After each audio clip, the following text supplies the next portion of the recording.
God promise ఏంటడి ఇది? టిఫినా లేక లంచా?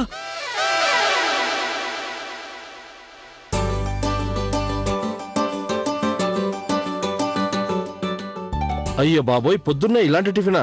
అది కూడా పూరీ పప్పు, పంజాబీ వంట. ఏంటమ్మా గౌరీ? మావయ్య గారు, ఈ రోజు వంటలు నేను చేయలేదు, మీనాక్షి చేసింది. ఏంటి, పిల్లల్ని ప్రియా బస్ ఎక్కించింది, వంటలు మీనాక్షి చేసిందా? ఇలా ఎందుకు పనులన్నీ మారిపోయాయి? అదండి మావగారు, ఈ రోజు నుంచి మా డ్యూటీల్లో అటు ఇటు తారుమారయ్యాయండి. మరి ఈ రోజు నుంచి వంటింటి భారం అంతా నా మీదే పడింది. ఓహో, సరే సరే సరే, దానికేం పర్వాలేదులే. సరే, ఈ రోజు పంజాబీ స్టైల్లో తిందాం, వడ్డించండి. సరేనండి, మొదలు పెడదాం.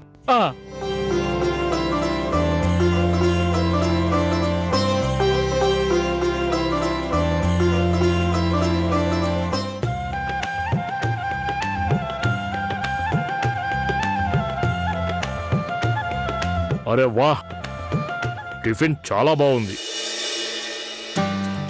అరే, ఈ వంటలన్నీ ఎంత టేస్టీగా ఉన్నాయంటే గాడ్ ప్రామిస్ అద్భుతం. చూసారుగా మీనాక్షక్క, మీరు చేసిన వంట నెంబర్ 1 గా ఉంది, చాలా టేస్టీగా ఉంది. చూసారు ఎంత ఆనందంగా తిన్నారో?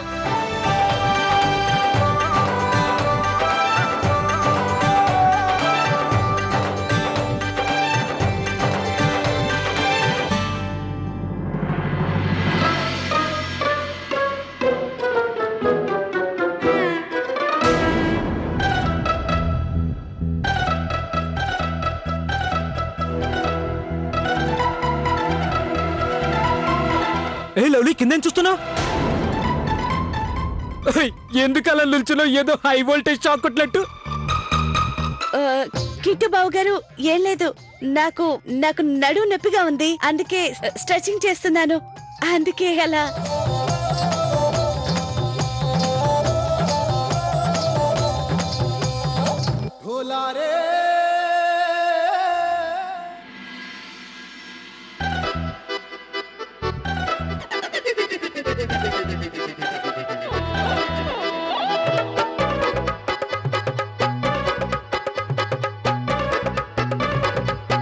ఏమండి, నాకెందుకో చాలా దడగా ఉంది, ఊపిరి బిగబట్టినట్లుగా అనిపిస్తుంది.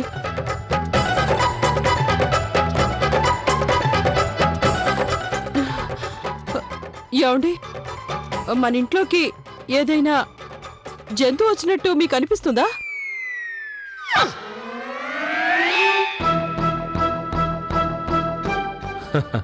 అరే కౌసల్య, నిన్న నువ్వు జరిగిన సంఘటన నుంచి బయటకు వచ్చినట్టు లేదు. భయపడకు, ఇంట్లోకి ఏ కుక్క నక్క రాలేదు. హాయిగా టిఫిన్ చేయి.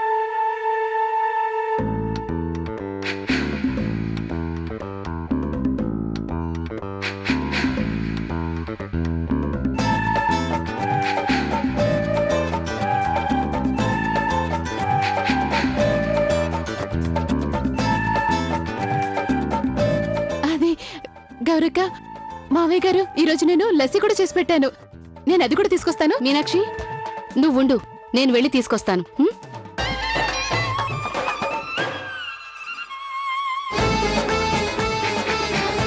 నేను గిన్నెలు పెట్టొస్తాను కిచెన్ లో.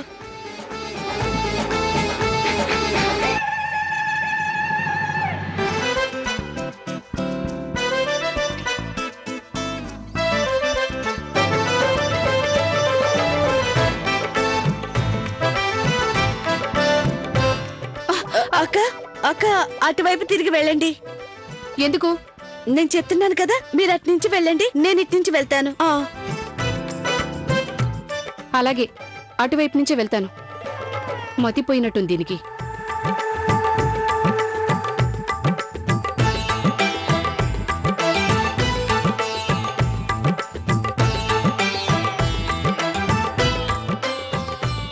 ఇదిగో తీసుకోండి. అత్తయ్య గారు, నాకు బాగా చలి పెడుతుంది, జ్వరం కూడా వచ్చేటట్టుంది, తల అందుకని పైకి వెళ్తాను. సరే వెళ్ళు, విశ్రాంతి తీసుకో.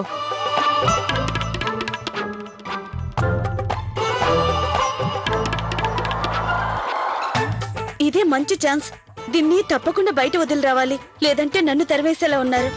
అసలు అర్థం కావట్లేదు ఇది ఎందుకు బయటకు వస్తుందో. తెలివిలేని కుక్క, ఎటు కుదలొద్దు నువ్వు. ఎస్ డాక్టర్, ఈరోజు నా అపాయింట్మెంట్ ఫిక్స్ కదా? నో, నేను అన్నీ ఆలోచించుకున్నాను. నాకు అసలు అలాంటిది వద్దు. అయితే ఈరోజు 5 గంటలకి. Okay doctor.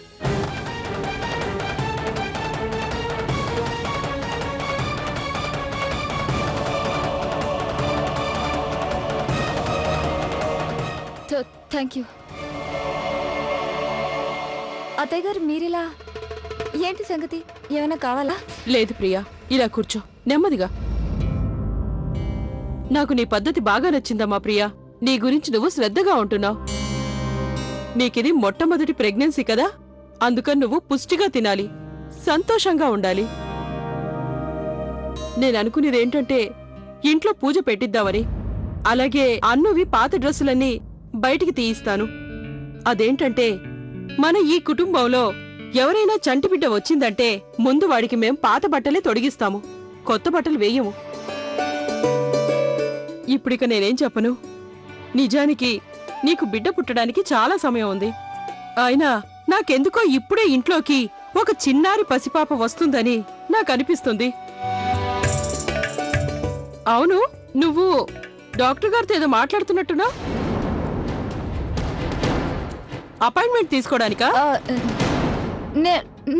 నో అత్తయ్య గారు, యాక్చువల్లీ ముందు నేను డాక్టర్ గారితో మాట్లాడతాను, ఆ తర్వాత అపాయింట్మెంట్ తీసుకుంటాను చెకప్ కోసం. సరే, నీకిష్టం ఉన్నప్పుడే వెళ్ళు.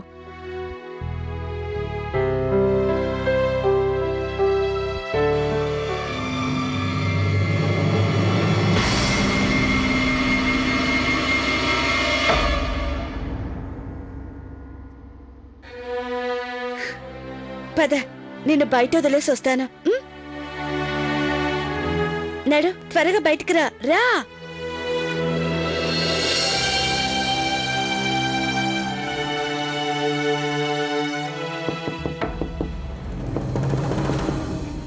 ఇప్పుడెవరొచ్చారు?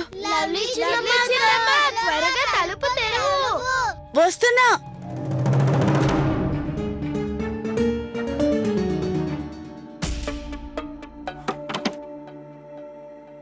ఓరు భగవంతుడా, ఇప్పుడు ఈ పిల్లలు ఎందుకు వచ్చారు?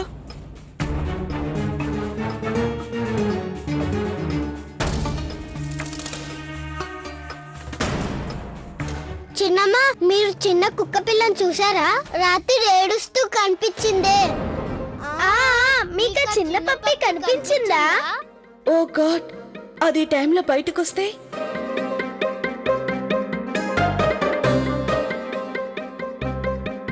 పప్పియా? పప్పి ఎక్కడుంది? లేదు, నేనేం చూడలేదు. నువ్వెందుకు అబద్ధం చెప్పావు? గాడ్ ప్రామిస్, నేను చూశాను. లవ్లీ చిన్నమ్మ, చూసాం కదా. నేనెప్పుడు చూసాను? సరే అను, ఈసారి వేరే ఒక ఆట ఆడుకుందాం. నో, ఇక్కడ ఆటలేం వద్దు. ఇది హోంవర్క్ చేయాల్సిన టైం. వెళ్ళి హోంవర్క్ చేసుకోండి, సాయంత్రం ఆడుకుందాం. ఇక ఈ రోజు నుంచి మీ హోంవర్క్ నేను కాదు, ప్రియాక చేయిస్తుంది. చిన్నమ్మ, మా హోంవర్క్ మీరే చేయించాలి. పిల్లలు వెళ్ళి బట్టలు మార్చుకోండి, ఆ తర్వాత హోంవర్క్ చేసుకోవాలి. పదండి. చూడండి, ప్రియాక ఎలా చెప్తే మీరెలా చేయండి. లవ్లీ చిన్నమ్మ, హోంవర్క్ మీరే చేయించండి. అను, నువ్వు గుడ్ బాయ్ కదా, పెద్దవాళ్ల మాట వింటావు కదా. వెళ్ళి బట్టలు మార్చుకొని హోంవర్క్ చేసుకోండి. సాయంత్రం మనందరం ఆడుకుందాం, సరేనా? ప్రామిస్. పక్కా ప్రామిస్. పదండి.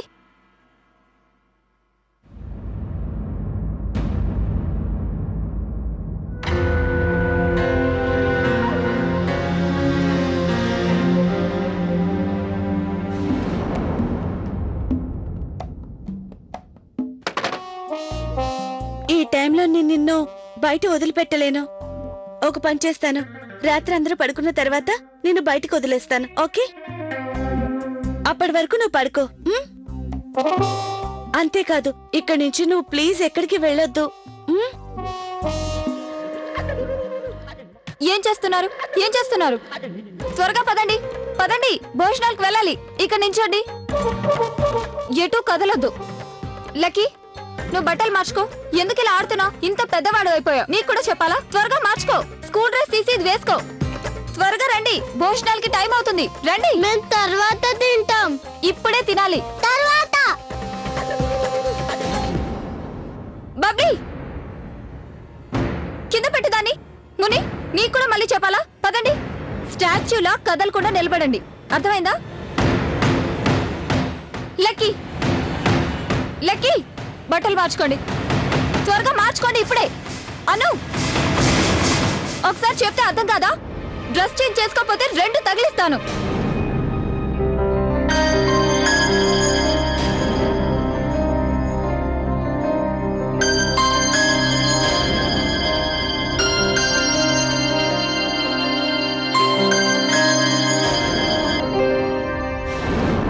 పిల్లలు కిందకి పదండి, భోజనాలు పెడుతున్నారు కింద. త్వరగా వెళ్ళి భోజనాలు చేసేద్దాం, సరేనా? రండి.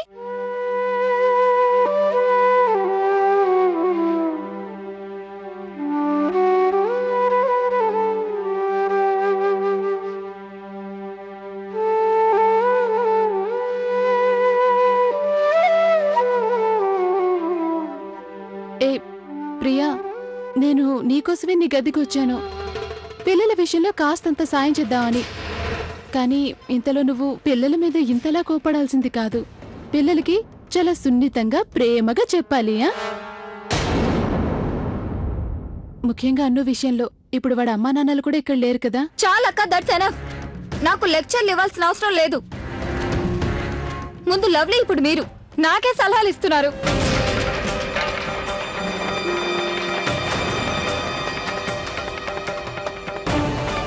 ఏమైంది ప్రియా?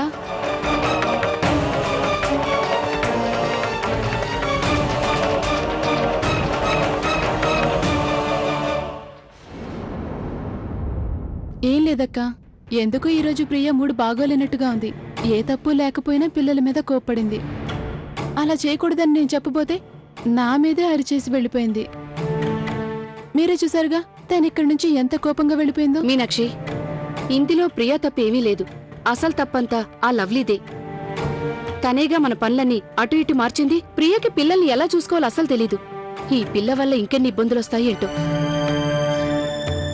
ఇవి తీసుకో, ప్రియ బట్టలు లోపల పెట్టు. అలాగే అక్క.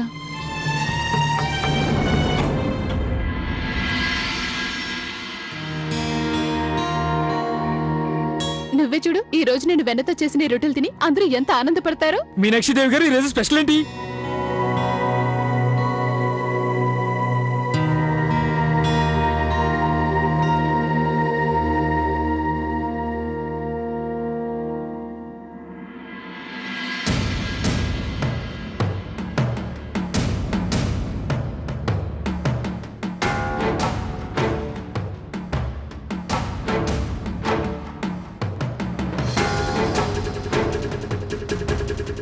అరే మీనా, ఇదేంటి మళ్ళీ పంజాబీ వంటలేనా? ఉదయం టిఫిన్స్ దగ్గర నుంచి రాత్రి భోజనాల వరకు అన్నీ పంజాబీ వంటలే చేశావు. అయినా నీకు తెలుసు కదా, పంజాబీ వంటల్లో నూనె మసాలాలు ఎక్కువగా ఉంటాయని, అవి ఆరోగ్యానికి హాని చేస్తాయని. పర్వాలేదులే ఉమేష్ బాబు, మీనాక్షి ఎంతో ప్రేమగా చేసింది కదా, ఈ రోజుకు తినేద్దాం. బావుగారు, నన్ను మన్నించండి. పొరపాటుగా వండేశాను. నాకు కేవలం ఈ పంజాబీ వంటలే వచ్చండి.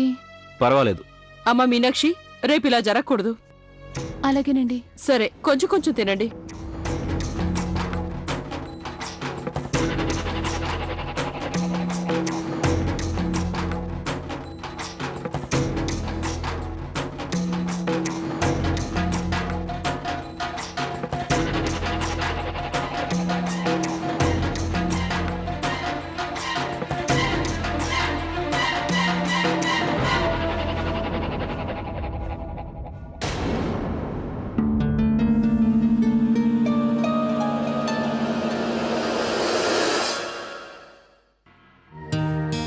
వదినా,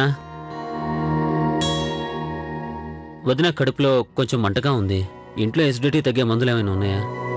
మీనాక్షి,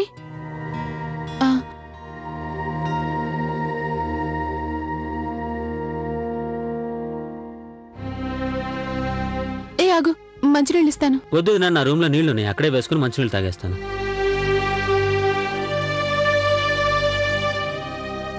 ఏ ఇలా అయితే చాలా కష్టం. గౌరక్క, నాకేమో కేవలం పంజాబీ వంటలు చేయడమే వచ్చు. అది రేపు కూడా నేను ఇవే చేస్తాను కదా.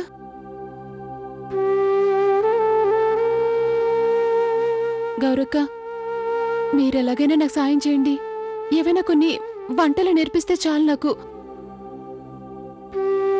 లేదంటే ఈ వంట పనులు చేసి నేను ఇంట్లో వాళ్ళని మెప్పించలేను. అలాగే, నేను నీకు వంటలు నేర్పిస్తాను. అలాగేనండి.